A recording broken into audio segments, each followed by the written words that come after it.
A ruthless mafia enforcer discovers the woman he loves is a police captain's daughter, forcing him to choose between family loyalty and protecting her when his own organization targets her for death. Before we begin, tell us in the comments, would you risk everything for someone you love, even if it meant betraying your own family? And don't forget to rate our story from 0 to 10 at the end. The rain hammered against the windows of Benedetto's Italian restaurant as Vincent Marcelli checked his reflection in the men's room mirror one final time. His hands, scarred from 15 years of enforcing loyalty through violence, adjusted the collar of his expensive suit with practiced precision. Tonight was supposed to be simple. Collect payment from a debtor, send a message to anyone thinking about crossing the Torino family, then return to his empty apartment to plan tomorrow's intimidation tactics. But nothing had been simple since he'd met Isabella Romano 3 months ago. Vincent pushed through the restaurant's main dining room, nodding to the hostess who knew better than to ask questions about the private meeting taking place in the back booth. Don Salvatore Torino sat with his usual commanding presence, his silver hair perfectly styled, his dark eyes missing nothing as they surveyed his empire's most reliable enforcer. "Vincent, my boy," Don Torino said, gesturing to the seat across from him. "Sit.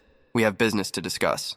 Vincent slid into the booth, noting the way Don Torino's bodyguards positioned themselves near the exits. After 15 years of service, he could read the subtle signs that indicated when a conversation might turn deadly. "The Kozlov situation has been resolved," Vincent reported, keeping his voice neutral. "He won't be missing any more payments."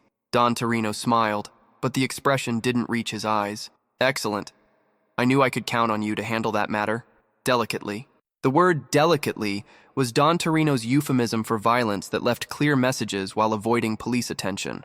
Vincent had perfected the art of intimidation over the years, becoming the Torino family's most feared enforcer. He was good at his job because he felt nothing when he hurt people, or at least he used to feel nothing. "There's another matter that requires your attention," Don Torino continued, sliding a manila folder across the table. "We have a problem with Captain Michael Romano of the 12th Precinct." Vincent's blood turned to ice at the mention of that name, but he kept his expression carefully neutral as he opened the folder. Inside were surveillance photos of Captain Romano, a distinguished-looking man in his 50s with graying hair and the bearing of someone who'd spent decades in law enforcement. "Captain Romano has been persistent in his investigation of our operations," Don Torino explained. "His organized crime task force has been making life difficult for our associates. We need to send him a message that will encourage him to focus his attention elsewhere." Vincent studied the photos, his heart hammering against his ribs as he processed what Don Torino was really asking. Isabella Romano was Captain Michael Romano's daughter. The woman Vincent had fallen helplessly in love with was the child of a cop who was investigating his criminal family. "What kind of message?" Vincent asked, though he dreaded the answer. Don Torino's smile was cold and predatory. "The kind that involves his family. We've learned that Captain Romano has a daughter. Isabella, 26 years old, works as a pediatric nurse at Children's Memorial Hospital. Very devoted to helping sick children. Very close to her father." Vincent's hands clenched involuntarily as he stared at surveillance photos of Isabella leaving the hospital, walking to her car, laughing with friends at a cafe. Someone had been watching the woman he loved, cataloging her routines, planning ways to hurt her. "You want me to threaten his daughter," Vincent said, forcing his voice to remain steady. "I want you to eliminate the threat she represents," Don Torino corrected. "Captain Romano needs to understand that his investigation puts people he cares about in danger. Sometimes the most effective way to deliver that message is through permanent consequences." The restaurant felt suddenly stifling. Vincent stared at the photos of Isabella, remembering the way she'd laughed at his jokes, the softness of her hands when she'd bandaged a cut on his knuckles, the way she'd made him feel like he could be something more than a killer. "When?" Vincent asked, the word tasting like ash in his mouth. "Tomorrow night. Isabella Romano volunteers at a free clinic in Garfield Park every Tuesday. She leaves the clinic at 9 p.m., walks 3 blocks to her car. Very predictable routine, very isolated area." Don Torino leaned forward, his voice dropping to a whisper. "Make it look like a robbery gone wrong. Nothing too elaborate, nothing that would suggest organized crime involvement." Vincent nodded, his mind racing through the implications of what he'd just been ordered to do. He could refuse, but that would mean his own death and probably Isabella's anyway. He could run, but Don Torino's reach extended far beyond Chicago. Or he could find a way to save Isabella without destroying himself in the process. "I'll handle it," Vincent said, closing the folder with hands that trembled slightly. I knew I could count on you, Don Torino said, clapping Vincent on the shoulder with false warmth. You've never disappointed me, my boy. Don't start now. Vincent left Benedetto's feeling like he was walking toward his own execution. The October night was cold and damp, matching his mood as he drove through Chicago's streets while his mind churned through impossible options. Every choice he could imagine led to death. Either Isabella's, his own, or both. His phone buzzed with a text from Isabella. Finished early at the hospital tonight. Want to grab dinner somewhere quiet? I have something important to tell you. Vincent stared at the message, feeling his heart break in real time. Isabella trusted him completely, had no idea that the man she was falling in love with was a professional killer who'd just been ordered to murder her. The irony was suffocating. He'd finally found someone who made him want to be better than his worst instincts, and now his criminal life was destroying any chance they might have had together. He texted back, "Meet me at Antonio's in an hour. Can't wait to see you." Antonio's was a small family restaurant in Little Italy, far enough from Don Torino's usual haunts to provide some privacy, but public enough to avoid suspicion. Vincent arrived early and chose a corner table where he could watch the entrance while maintaining sightlines to all exits. Habits that had kept him alive for 15 years, but now felt like preparation for saying goodbye to the only good thing in his life. Isabella entered the restaurant like sunshine, breaking through storm clouds. She wore a simple blue dress that brought out her dark eyes, and her smile when she saw Vincent could have powered the entire city. For a moment, Vincent let himself pretend they were just a normal couple having dinner, that she was just a beautiful nurse and he was just a man lucky enough to have earned her affection. You look serious tonight, Isabella observed as she sat down across from him. Everything okay? Vincent forced a smile, memorizing every detail of her face while he still could. Just thinking about the future. Funny you should mention that, Isabella said, her cheeks flushing slightly. Vincent, there's something I need to tell you. Something about my family. Vincent's chest tightened with dread. If Isabella was about to reveal that her father was a police captain, it would confirm that their entire relationship had been built on lies and deception. My father is Captain Michael Romano, Isabella said quietly, watching Vincent's face for his reaction. I know I should have told you sooner, but dating a cop's daughter can be complicated. Some people get nervous around law enforcement connections. Vincent nodded, trying to process the revelation that Isabella had been keeping the same secret he'd been hiding. Why are you telling me now? Isabella reached across the table and took his hand, her touch sending familiar electricity through his body. Because I'm falling in love with you, Vincent Marcelli. And I want us to be completely honest with each other. The sound of his real name on her lips was like a knife to the heart. Isabella had done her own research, had discovered his identity despite the careful covers he maintained for his legitimate businesses. She knew exactly who he was, which meant she either didn't know what he really did for a living, or she was more naive than he'd imagined. Isabella, Vincent said carefully, what do you know about my business activities? Isabella's smile faltered slightly. I know you work in import-export, that you have connections to some of the old Italian families in the city. I know you're successful, generous, and you've never made me feel unsafe. She squeezed his hand. Beyond that, I don't really care about the details. Vincent stared into her trusting eyes and realized that Isabella had no idea she was holding hands with a killer. She saw the legitimate businessman he pretended to be, not the enforcer who broke bones and ended lives for money. Her innocence was both beautiful and heartbreaking. There are things about my work that you might not approve of, Vincent said, trying to find a way to warn her without destroying her completely. Vincent, I'm a nurse in pediatric oncology, Isabella replied.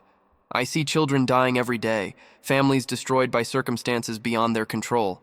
I've learned that life is too short to worry about perfect moral clarity. What matters is how you treat the people you love. The conversation was interrupted by the arrival of their food, but Vincent had lost his appetite. Isabella talked about her work at the hospital, about sick children who'd touched her heart, about plans for expanding the free clinic where she volunteered. Every word she spoke made Vincent love her more and hate himself for being the instrument of her destruction. Isabella, Vincent said as they finished dinner, if something happened to me, if I had to go away suddenly, would you promise me something? Isabella's expression grew concerned. What kind of something? Vincent, you're scaring me. Promise me you'll be careful. Vary your routines, don't go places alone. Maybe visit your father more often. Vincent's voice was urgent, desperate. Promise me you'll protect yourself. From what? Isabella asked, but before Vincent could answer, her phone rang with her father's number. "Hi, Dad," Isabella answered, her voice bright with affection. "What's up?" Vincent could hear Captain Romano's voice through the phone, tense and official. "Bella, I need you to listen to me carefully. There have been some developments in a case I'm working on. I want you to come stay with me for a few days." Isabella's face went pale. "Dad, what's going on?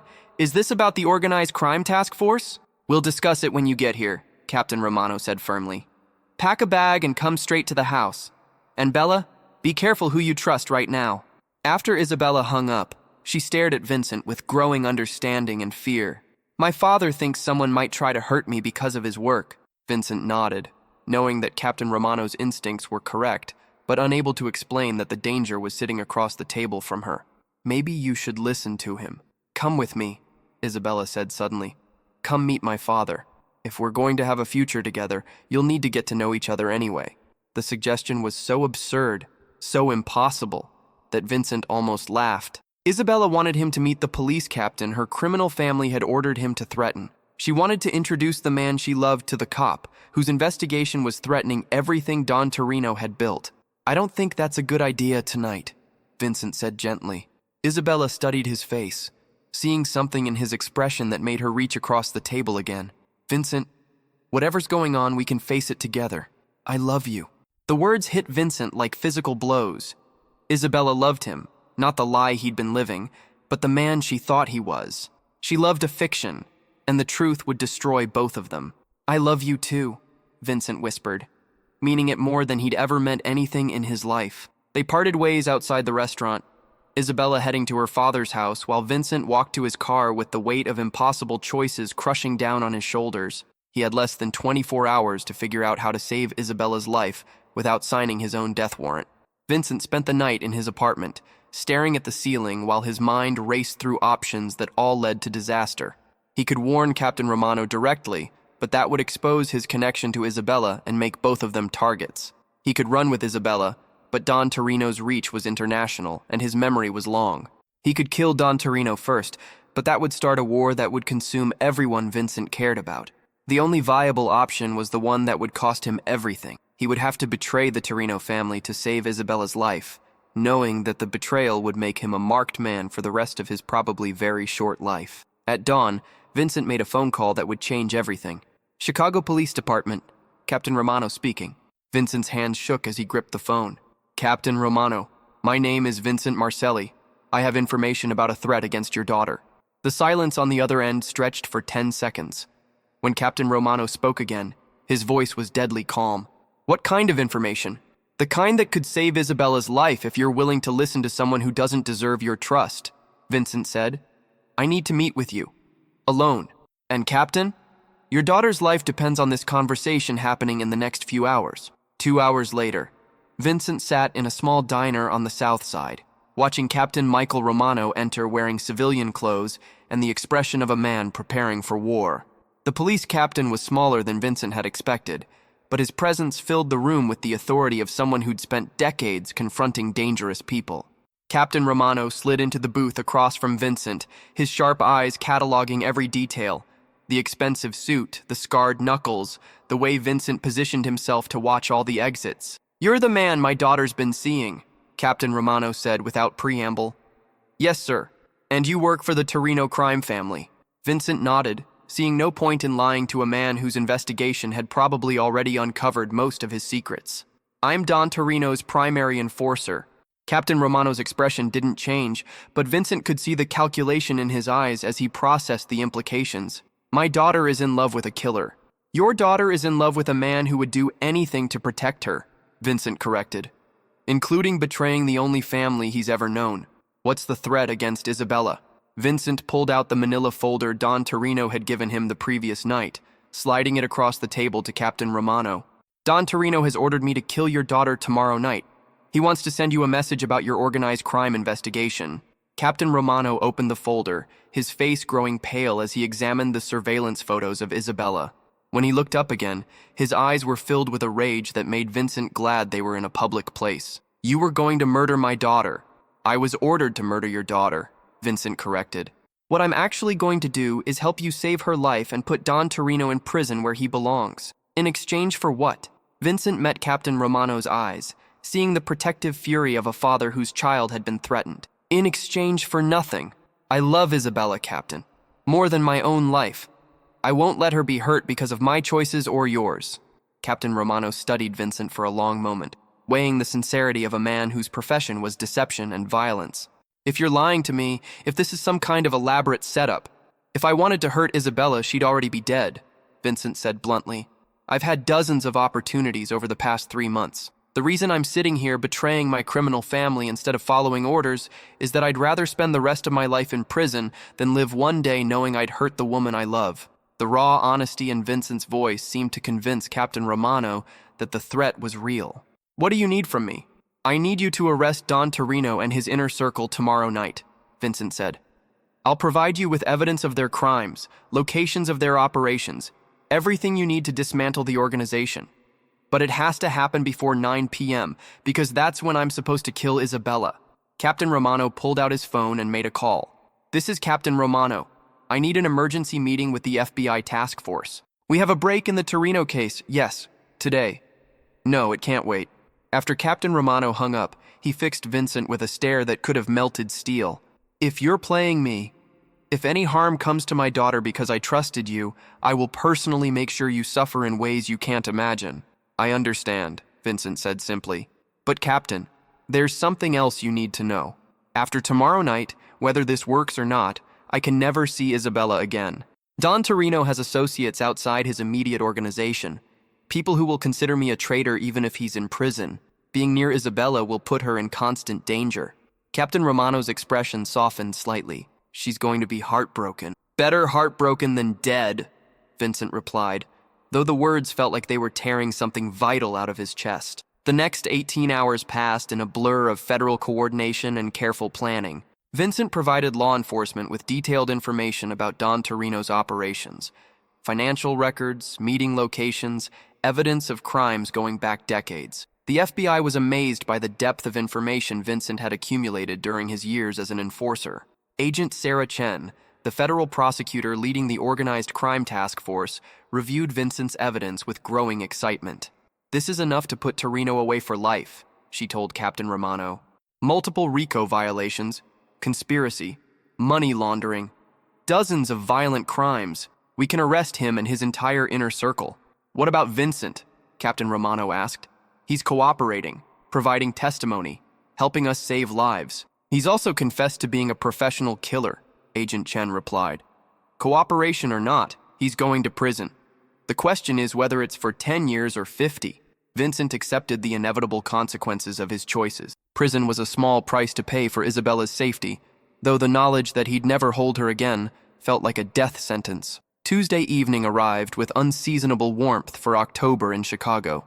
Vincent stood outside the free clinic in Garfield Park, watching Isabella through the windows as she treated patients with the gentle competence that had first attracted him to her. In a few hours, she would walk to her car as she did every Tuesday, completely unaware that her life had hung in the balance. At exactly 8 p.m., federal agents and Chicago police surrounded Benedetto's restaurant, Torino family safe houses, and a dozen other locations simultaneously. Vincent watched from across the street as Don Torino was led away in handcuffs, his empire crumbling in a matter of minutes. Agent Chen called Vincent's phone. It's done. Torino and 17 associates are in custody. You're clear to go home. But Vincent didn't have a home anymore. He'd betrayed the only family he'd ever known, and the woman he loved would never be safe as long as he remained in her life. The man who'd entered the clinic to watch Isabella treat patients was not the same man who walked away into the Chicago night. Vincent's phone buzzed with a text from Isabella. Dad says the threat is over, that they arrested the people who wanted to hurt me. Can we celebrate tomorrow? I love you. Vincent stared at the message for a long time before typing his response. The threat is over. You're safe. That's all that matters. He didn't respond to her follow-up messages asking when she would see him again. Instead, Vincent Marcelli disappeared into the night, leaving behind the only life he'd ever known and the only love he'd ever felt, carrying nothing but the knowledge that Isabella Romano was alive and safe. 3 months later, Isabella Romano sat in her father's kitchen, staring at a cup of coffee that had gone cold while she waited for a phone call that would never come. Vincent had vanished as completely as if he'd never existed, leaving behind only questions and a heartbreak that felt like a permanent injury.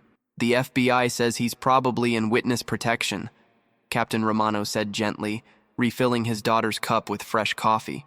People who testify against organized crime can't maintain their old lives.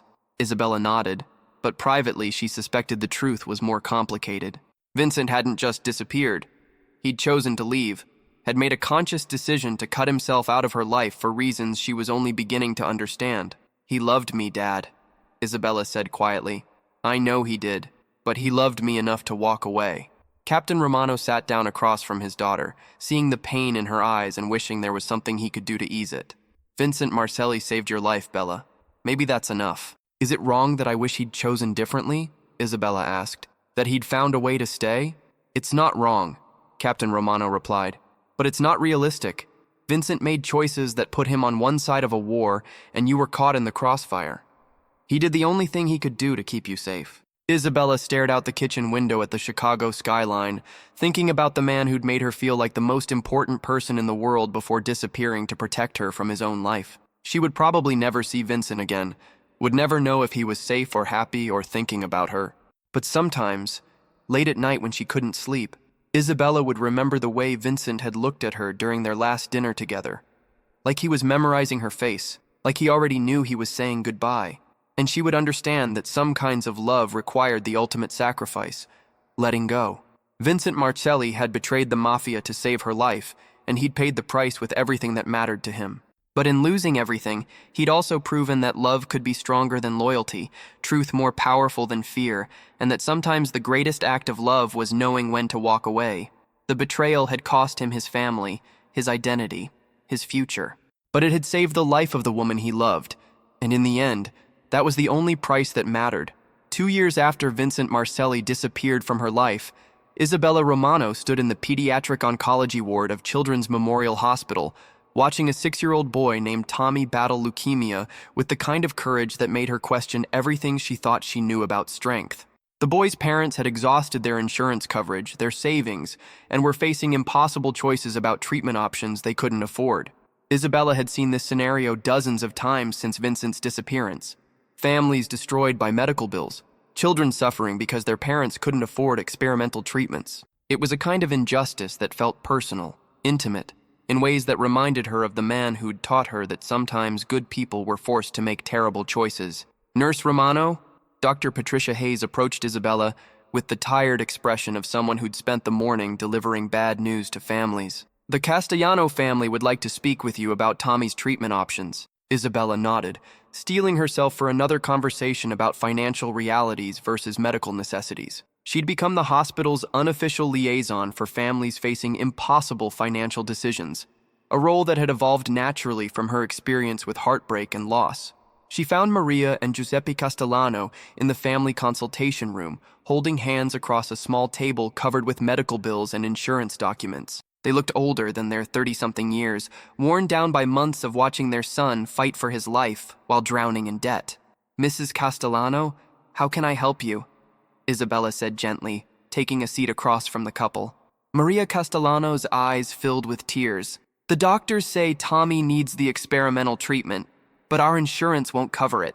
We've borrowed everything we can, sold everything we own. We don't know what else to do." Isabella had heard variations of this story countless times, but it never stopped breaking her heart. "Have you applied for the hospital's financial assistance programs?" "We make too much money to qualify," Giuseppe said bitterly. "I'm a construction foreman. My wife works part-time at a daycare. We're not poor enough for charity, but we're not rich enough to afford experimental cancer treatments." Isabella studied the couple, seeing the desperation in their eyes and remembering her own helplessness when Vincent had vanished without explanation. Sometimes life presented impossible choices, and the only victory was refusing to give up hope. "Let me make some calls," Isabella said, though she wasn't sure what options remained. "There might be private foundations, research grants, something we haven't explored yet." After the Castellanos left, Isabella sat in the consultation room for a long time, staring at the medical bills that represented a child's life hanging in the balance. She thought about Vincent, about the choices he'd made to protect people he loved, about the price he'd paid for putting justice before personal safety. Her phone buzzed with a text from an unknown number. "Tommy Castellano's treatment has been covered by an anonymous donation. The family has been notified." "A friend," Isabella stared at the message, her heart racing as she processed what had just happened. Someone had donated enough money to cover Tommy's experimental treatment, someone who knew about the family's situation and had acted immediately to help. She rushed back to the Castellanos, finding them in tears of joy as Dr. Hayes explained that their son's treatment had been fully funded by a mysterious benefactor. Who would do something like this? Maria Castellano asked through her tears. We don't know anyone with that kind of money. Isabella had a growing suspicion about the donor's identity, but she kept her thoughts to herself as she watched the family embrace with relief and gratitude. Over the next 6 months, Isabella witnessed a pattern that made her question everything she thought she knew about Vincent's disappearance. Families facing impossible medical bills would suddenly receive anonymous donations. Children who needed specialized treatments would find their costs covered by mysterious benefactors. The donations were always precisely the amount needed, always timed perfectly, always accompanied by messages from a friend. Isabella began investigating the donations, using her hospital connections to trace financial records and donor information. What she discovered made her pulse race with a mixture of hope and fear. The donations were coming from a series of shell companies and offshore accounts, but the pattern of giving suggested someone with intimate knowledge of the hospital's financial assistance cases, someone who understood which families were falling through the cracks, which children needed help most urgently. More importantly, someone who had access to significant financial resources and chose to use them anonymously to help sick children. Isabella's investigation led her to a small office building in downtown Chicago, where a nonprofit organization called Second Chances Foundation operated with minimal staff and maximum impact. The foundation specialized in emergency medical assistance for families who didn't qualify for traditional aid programs. The foundation's director was a woman named Sarah Chen, the same federal prosecutor who'd handled the Torino case 2 years earlier. Ms. Romano, Agent Chen said when Isabella arrived at her office. I was wondering when you'd find your way here. Isabella sat down across from the woman who'd sent Vincent's criminal family to prison, trying to process the implications of her presence at a medical charity foundation. Vincent is funding the donations, isn't he? Isabella said without preamble. Agent Chen smiled, but her expression remained professionally neutral. I can't discuss the identity of our donors. Privacy protection is one of our fundamental policies. But you know why I'm here. I know you're a pediatric nurse who's helped dozens of families navigate impossible financial situations, Agent Chen replied. I know you've been investigating anonymous donations to children's medical treatments, and I know you're asking questions about a man who disappeared from your life 2 years ago. Isabella leaned forward, her heart pounding. Is he alive? Is he safe? Agent Chen was quiet for a long moment, weighing words that could change everything or reveal nothing. Ms. Romano, sometimes people who help law enforcement catch dangerous criminals are given opportunities to start new lives, new identities, new locations, new purposes, witness protection. I can't confirm or deny anyone's participation in federal protection programs, Agent Chen said carefully. But I can tell you that good people who make difficult choices sometimes find ways to continue doing good work even when they can't go home again. Isabella felt tears streaming down her face as she began to understand the scope of what Vincent had sacrificed. He hadn't just betrayed his criminal family to save her life. He'd given up his entire identity, his ability to live freely, his chance at a normal relationship with anyone he'd known before. How long can someone live like that? Isabella asked. How long can you hide from your past? Some people hide forever, Agent Chen replied softly. Others find ways to make peace with their choices and build new lives that honor the sacrifices they've made. Isabella left the foundation's office with more questions than answers, but also with a growing understanding of the man she'd fallen in love with. Vincent hadn't just disappeared. He'd transformed himself from an instrument of violence into a force for healing, using resources from his criminal past to help innocent families facing impossible choices. That evening, Isabella sat in her apartment, staring at her phone and composing a message she wasn't sure she should send. To a friend, she typed. Thank you for saving Tommy Castellano and so many other children. Thank you for proving that people can change, that love can inspire transformation, that some choices echo in ways that create beauty instead of destruction. I hope you found peace. I hope you know that you're still loved, someone who remembers what it felt like to be treasured. She sent the message to the number that had texted her about Tommy's treatment, not knowing if it would reach Vincent or disappear into the digital void. But an hour later, her phone buzzed with a response that made her heart stop. Isabella, I think about you every day. Are you happy? Are you safe? Are you living the life you deserve? V. Isabella stared at the message, her hands shaking as she realized that Vincent was not only alive, but had been watching over her from whatever distance his new life required. She typed back, I'm safe. I'm helping people, but I'm not complete without you. Where are you? The response came quickly. Close enough to know you saved 3 more families this month, far enough away to keep you safe. I can't come back, Isabella. Too many people would use you to hurt me. Isabella understood then that Vincent's exile wasn't just about witness protection. It was about the ongoing threat from Torino associates who hadn't been arrested, criminals who would view his betrayal as an unforgivable sin that required permanent punishment. Over the following weeks, Isabella and Vincent exchanged messages that revealed the depth of his transformation and the ongoing danger that kept them apart. He'd been relocated to a small city in Oregon, where he worked as a financial advisor helping families plan for medical emergencies. The irony wasn't lost on either of them. The man who'd once collected debts through violence was now helping people avoid the kind of financial destruction that could tear families apart. I use the money I earned through violence to help people heal, Vincent wrote. It doesn't undo the harm I caused, but it feels like the beginning of redemption. Isabella found herself falling in love with Vincent all over again. Not with the dangerous man who'd charmed her at restaurants, but with the person he'd become through sacrifice and genuine transformation. But their electronic relationship was shattered 3 months later when Isabella received a message that filled her with terror. Stop looking for him, or you'll join him wherever he's hiding. Some betrayals can never be forgiven. The family remembers. Isabella immediately contacted Agent Chen, who arranged for emergency protection while federal authorities investigated the threat. What they discovered was worse than Isabella had imagined. Anthony Torino, Don Salvatore's nephew who'd avoided arrest during the initial raids, had spent 2 years building a new criminal organization from the remnants of his uncle's empire. Anthony had been systematically hunting Vincent, using Isabella as bait to draw him out of hiding. Vincent's cover is blown, Agent Chen explained during an emergency briefing at the federal building. Anthony's people have been watching you for months, waiting for Vincent to make contact. The anonymous medical donations, the text messages, they've been tracking everything. Isabella felt sick as she realized her investigation had exposed Vincent to the very people he'd been hiding from. What happens now? Now we have 2 choices, Agent Chen said grimly. We can relocate you to a different protection program, or we can use you to help us catch Anthony Torino before he finds Vincent. The second option was dangerous, requiring Isabella to act as bait in a federal operation designed to lure Anthony into making a move that would expose his location and criminal activities. But it was also the only way to ensure Vincent's safety and bring Anthony's organization to justice. What would I have to do? Isabella asked. Agent Chen outlined a plan that was both simple and terrifying. Isabella would return to her normal routine while federal agents maintained surveillance.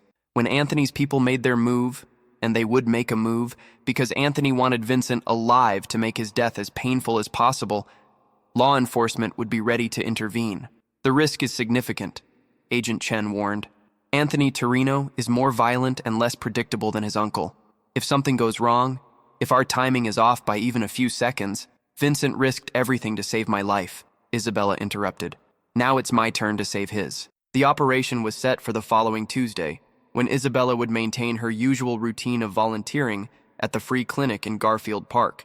Anthony's people had been watching her patterns, and they would expect her to be vulnerable during the walk to her car after the clinic closed. What they wouldn't expect was the team of federal agents positioned throughout the neighborhood, or the fact that Isabella would be wearing a wire that would record everything Anthony said when he inevitably tried to use her to contact Vincent.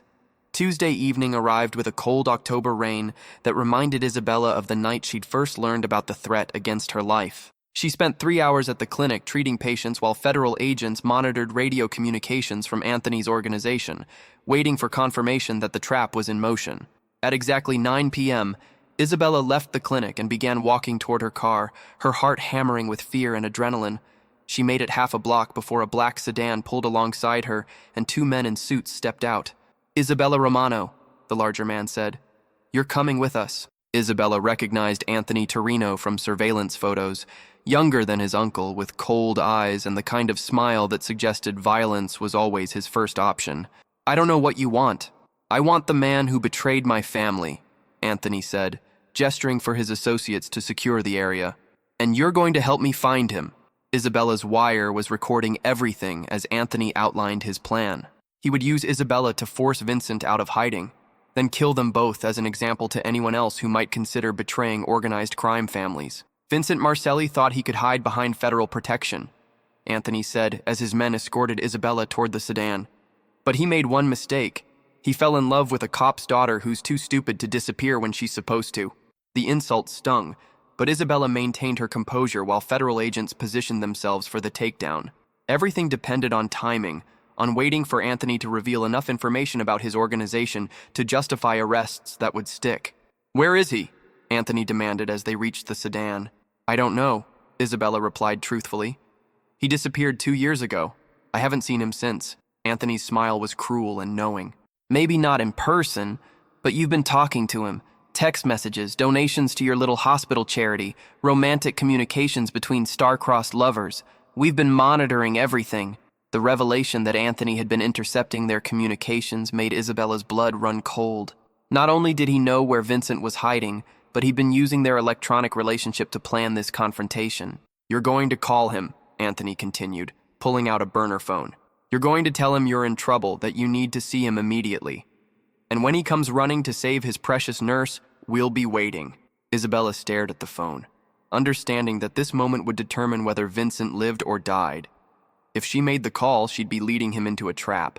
If she refused, Anthony would probably kill her and find another way to draw Vincent out. But Isabella had learned something important from Vincent's example. Sometimes love required making choices that seemed impossible, sacrificing yourself to protect someone you cared about more than your own life. "No," Isabella said simply. Anthony's expression shifted from confidence to rage. "What did you say?" "I said no," Isabella repeated, her voice growing stronger. "I won't help you hurt Vincent. Do whatever you want to me. But I won't betray the man I love." Anthony raised his hand to strike Isabella, but before he could complete the motion, federal agents swarmed the scene from all directions. Agent Chen's voice cut through the chaos as Anthony and his associates found themselves surrounded by law enforcement. "Anthony Torino, you're under arrest for kidnapping, conspiracy, threatening a federal witness, and about 15 other charges that are going to put you away for the rest of your life." The arrest was swift and decisive, ending Anthony's threat and dismantling the remnants of the Torino criminal organization. As Isabella watched Anthony being led away in handcuffs, she felt a weight lifting from her shoulders that she'd been carrying for 2 years. Agent Chen approached Isabella as the crime scene was processed. "You did good tonight. Vincent would be proud." "Can I see him now?" Isabella asked. "Is it safe?" Agent Chen's expression was carefully neutral. "That's not my decision to make. Vincent's handler will need to assess the ongoing threat level, determine whether his cover identity needs to be maintained." Isabella nodded, understanding that even with Anthony's arrest, Vincent's situation remained complicated. Other members of the Torino organization were still at large, and his testimony had made him enemies beyond Chicago's organized crime families. 3 weeks later, Isabella received a phone call that changed everything. "Isabella, it's me." Vincent's voice sounded older, more cautious, but unmistakably him. Isabella felt tears streaming down her face as she processed the reality that he was actually speaking to her. "Vincent, are you safe? Where are you?" "I'm safe," Vincent replied. "Anthony's arrest eliminated the immediate threat, but there are still people who would hurt you to get to me. I can't come back to Chicago, Isabella. Not yet. Maybe not ever." Isabella closed her eyes, feeling the familiar ache of loving someone she couldn't have. "Then I'll come to you. Isabella, you have a life in Chicago. Your family, your career, your work at the hospital. I can't ask you to give up everything for someone who might never be completely free of his past." "You're not asking," Isabella said firmly. "I'm choosing. Vincent, I've spent 2 years missing you, 2 years wondering if you were alive, 2 years wishing I could tell you that I love the man you became even more than the man I thought you were." The silence on Vincent's end stretched for nearly a minute. When he spoke again, his voice was thick with emotion. "Isabella, I'm not the same man you fell in love with. I can never be completely honest about my past, never live without looking over my shoulder, never guarantee that my enemies won't find me. I don't need guarantees," Isabella replied. "I need you, the real you, not the fiction or the fantasy, but the man who betrayed his criminal family to save my life, who spent 2 years helping sick children, who chose redemption over revenge." Another long pause. "There's something else you need to know." Something about the night I was supposed to kill you. Something I never told your father or the FBI. Isabella's heart stopped. What? Don Torino didn't just order me to kill you as a message to your father, Vincent said quietly. He ordered me to kill you because he knew I'd fallen in love with you. He'd been watching us for weeks, saw how I looked at you, understood that you'd become a weakness he could exploit. The revelation hit Isabella like a physical blow. Vincent hadn't just been ordered to kill a police captain's daughter. He'd been ordered to kill the woman he loved as punishment for developing feelings that made him unreliable. The whole thing was a test, Vincent continued. Don Torino wanted to see whether I'd choose loyalty to the family or love for you. When I chose you, when I betrayed him to save your life, I proved that I'd become everything he'd suspected, someone who'd put personal feelings above criminal loyalty. Isabella understood then that Vincent's exile wasn't just about witness protection or avoiding revenge. It was about living with the knowledge that his love for her had been seen as a weakness, that their relationship had been the catalyst for everything that followed. Vincent, Isabella said softly, love isn't a weakness. What you felt for me, what you did to save my life, that was the strongest thing you've ever done. It cost everything, and it saved everything that mattered, Isabella countered. Vincent, you chose love over fear, truth over loyalty, redemption over revenge. You became the man I always believed you could be. When Vincent spoke again, his voice was barely a whisper. Isabella, if you come here, if you start a life with me, there's no going back. We'll always be looking over our shoulders, always wondering if the past will catch up with us. I've been looking over my shoulder for 2 years anyway, Isabella replied. At least if I'm with you, I'll be looking towards something worth protecting. 2 months later, Isabella Romano stood in the Portland International Airport, carrying 2 suitcases and a letter of resignation from Children's Memorial Hospital. She'd sold her apartment, said goodbye to her father, and left the only life she'd ever known to start over with a man who'd done the same thing for her. Vincent was waiting for her at the arrival gate, and Isabella's heart nearly stopped when she saw him. He looked different, older, more careful, with short hair and glasses that changed the shape of his face. But his smile was the same. And when he wrapped her in his arms, Isabella felt like she was finally coming home. Are you sure about this? Vincent asked as they walked through the airport together. Last chance to change your mind. Isabella looked around at the strangers hurrying past them, at the ordinary people living ordinary lives without federal protection or criminal pasts, or love stories that had required betraying crime families. For a moment, she envied their simplicity. Then she looked at Vincent, really looked at him, and saw not just the man she'd fallen in love with, but the person he'd chosen to become through sacrifice and genuine transformation. I'm sure, Isabella said, taking his hand and feeling the familiar electricity of his touch. Vincent, I spent 2 years learning how to live without you. I don't want to learn how to live without you anymore. They built a quiet life together in a small city where nobody knew their history. Vincent continued his work as a financial advisor, helping families navigate medical emergencies and financial crises. Isabella found a position at a children's hospital, continuing her work with pediatric patients while building new friendships and professional relationships. To their neighbors and colleagues, they were just another couple who'd moved to Oregon for a fresh start. Vincent Marcelli had become David Mitchell, and Isabella Romano had become Isabella Mitchell.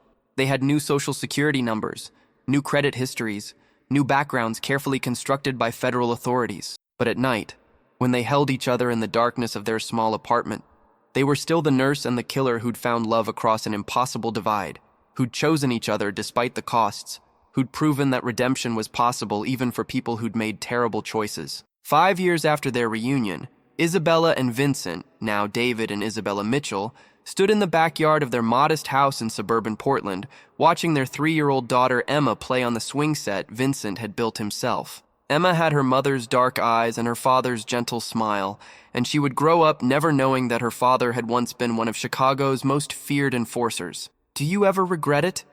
Isabella asked as they watched Emma laugh with pure joy.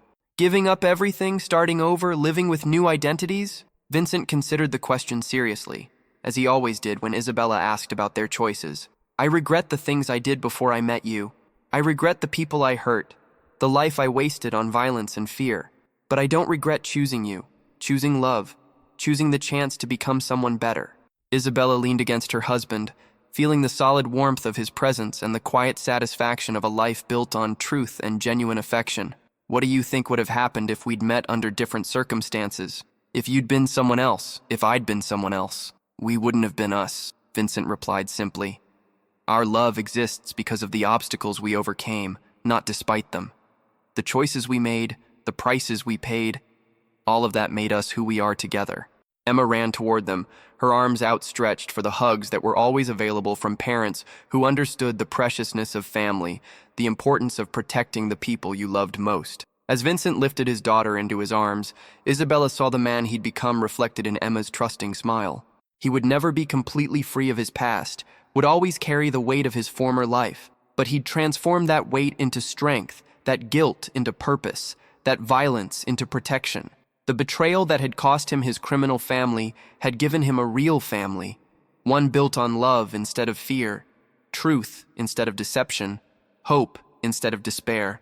"Daddy," Emma said, wrapping her small arms around Vincent's neck. "Tell me the story about the prince who saved the princess." Vincent and Isabella exchanged a look that carried 15 years of shared history, of impossible choices and their beautiful consequences. "Once upon a time," Vincent began, his voice gentle and sure, "there was a man who thought he was a monster. But then he met a woman who taught him that monsters could choose to become heroes, that love could transform even the darkest hearts, and that sometimes the greatest victories required the greatest sacrifices." Emma listened with the rapt attention of a child who'd heard this story many times, but never tired of it, not knowing that she was hearing the true story of how her parents had found each other across an impossible divide.